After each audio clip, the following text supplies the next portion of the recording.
এটা দেখছেন শীতলা মাতার মন্দির, মৌলগাছি, হাওড়া। এর যদিও লেখাটা উল্টো আছে। এটা মন্দির নয়, এটা থান হবে। আর এটা এই সংলগ্ন একটা রাস্তার এপারে পুকুর।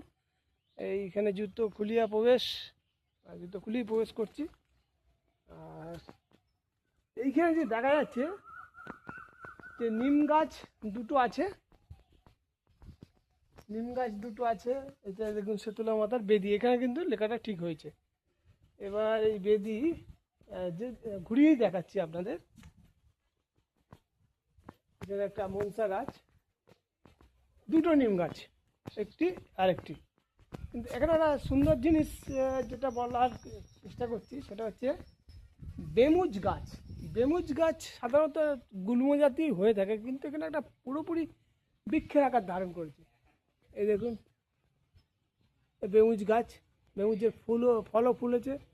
আমি একটা খাবো, আমরা ছোটোবেলা খেতাম। তো এই যে বেমুজ একটু টকটক লাগে, কিন্তু অসংখ্য অসংখ্য বেমুজ গাছটা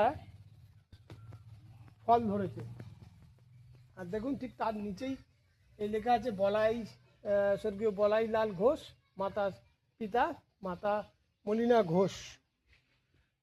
আর পূর্ণ স্মৃতিরক্ষার্থ তদীয় কনিষ্ঠ পুত্র শ্রী দীনবন্ধু ঘোষ বেলুর কর্তৃক নির্মিত 2020 সাল। খুব তাড়াতাড়ি এই বেদিটা বানানো হয়েছে, খুব মানে কিছুদিন আগেই। আপনারা দেখলেন এই সেই সঙ্গে আমিও একটু অদ্ভুত লাগলো যে এই শীতলা বেদিতে বেমুজ গাছের অবস্থান। এই সম্বন্ধে যদি আরও বিস্তারিত কিছু জানার থাকে কমেন্ট বক্সে নিশ্চয়ই কমেন্ট করে জানাবেন। ধন্যবাদ। পবিত্র বাজার, মৌলগাছি, মাজু, জগৎবল্লভপুর, হাওড়া। ধন্যবাদ।